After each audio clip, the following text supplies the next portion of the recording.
Shalom. Shalom. Salam jaga hati bersama dengan Pendeta Setva. Hari ini kita akan bahas satu bagian firman Tuhan di dalam Injil Yohanes pasalnya yang ke-17, ayatnya yang pertama sampai dengan ayatnya yang ketiga. Doa Yesus untuk murid-muridnya. Demikianlah kata Yesus, lalu ia menegadah ke langit dan berkata, Bapa, telah tiba saatnya, permuliakanlah anakmu supaya anakmu mempermuliakan engkau.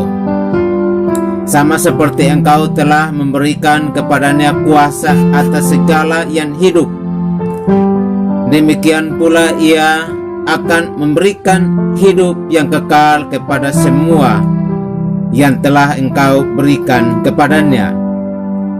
Inilah hidup kekal itu, yaitu bahwa mereka mengenal engkau satu-satunya Allah yang benar, dan mengenal Yesus Kristus yang telah engkau utus.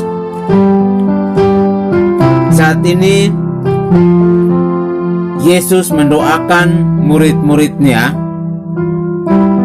ketika Yesus akan meninggalkan mereka seorang diri. Tetapi Yesus juga menjaga hati mereka dan memohon kepada Bapa supaya Bapa memelihara mereka dan menjaga mereka. Makanya Yesus berdoa. Demikian katanya, Bapa, telah tiba saatnya, permuliakanlah anakmu. Kata Bapa di sini adalah sosok figur atau pribadi yang benar-benar dianggap sebagai yang berkuasa, baik di bumi dan di sorga.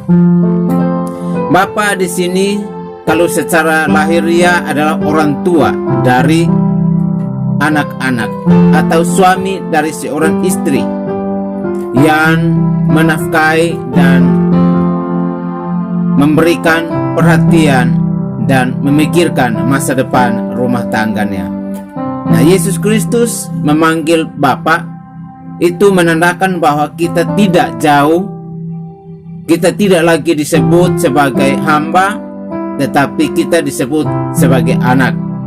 Sehingga ia menunjukkan kepada kita supaya ketika kita memanggil Allah sebagai seorang Bapa, dalam isyaratnya untuk kita bisa mengenal Allah secara pribadi, yaitu di dalam doa Bapa kami yang telah diajarkan kepada murid-muridnya.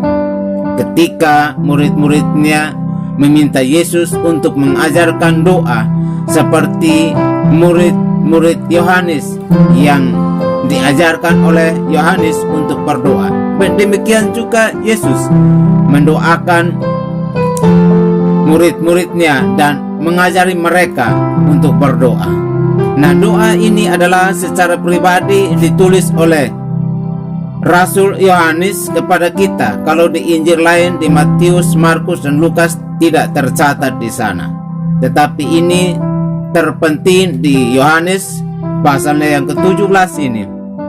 Itu menandakan bahwa kita sebagai manusia tidak bisa jauh daripada Bapa, seorang Bapa. Makanya Yesus meminta kepada Bapa supaya dipermuliakan, karena sudah tiba saatnya untuk Yesus meninggalkan murid-muridnya. Permuliakanlah anakmu, ya Bapa, supaya anakmu mempermuliakan engkau. Ini berarti bahwa Yesus ingin supaya murid-muridnya tahu bahwa mereka memiliki Allah yang hidup, yaitu Allah yang benar di dalam Yesus Kristus. Di bagian yang kedua, yaitu di dalam ayat yang kedua, sama seperti engkau telah memberikan kepada Yesus kuasa atas segala yang hidup, demikian pula Yesus akan memberikan hidup yang kekal kepada semua yang telah engkau berikan kepada Yesus. Dari kata-kata nya dan ia saya gantikan dengan pribadi Yesus, karena di situ menunjukkan figur Yesus Kristus di sana. Semua kuasa di langit dan di bumi telah diberikan kepada Yesus, supaya segala kuasa itu tunduk di bawah kaki Yesus. Dan semua manusia harus percaya kepada Yesus Kristus. Tidak cuma sebagian orang, tetapi harus semua manusia.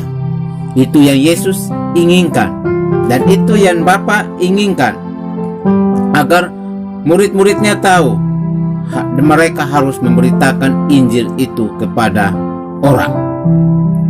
Jadi bagian pertama tadi, Yesus memohon kepada Bapa untuk dipermuliakan, dan bagian kedua adalah Yesus telah memproklamasikan bahwa Yesus memiliki kuasa di surga dan di bumi. Yang ketiga adalah hidup yang kekal. Tidak ada kehidupan yang kekal yang diberikan kepada manusia lain selain manusia Yesus. Ini perkataan Yesus. Inilah hidup yang kekal itu, yaitu bahwa mereka mengenal Engkau, satu-satunya Allah yang benar, dan mengenal Yesus Kristus yang telah Engkau utus. Itu menunjukkan kepada pribadi Yesus yang memproklamasikan dirinya bahwa hanya di dalam Yesus Kristus ada kehidupan yang kekal. Di luar Yesus tidak ada kehidupan yang kekal. Hidup di dunia terbatas, tetapi kalau hidup di dalam Yesus Kristus mengalami hidup yang kekal. Oleh karena itu, saudaraku yang percaya kepada Yesus Kristus, jangan ragu, jangan bimbang, dan jangan takut, jangan khawatir, dan jangan sampai putus asa karena hal-hal yang menimpa saudara, seperti persoalan, seperti kesulitan, seperti sakit penyakit, seperti hal-hal yang lain yang mengancam kehidupanmu di dalam dunia ini. Tetap percaya bahwa Yesus Kristus adalah Tuhan Juru Selamat dunia, dan kepada Yesus kita akan mengalami kehidupan yang kekal. Di mana hidup yang kekal itu kita dapat hanya di dalam Yesus Kristus. Di luar Yesus engkau tidak akan hidup. Mati di dunia, tidak percaya Yesus, engkau akan binasa dan tidak akan mendapatkan kehidupan kekal.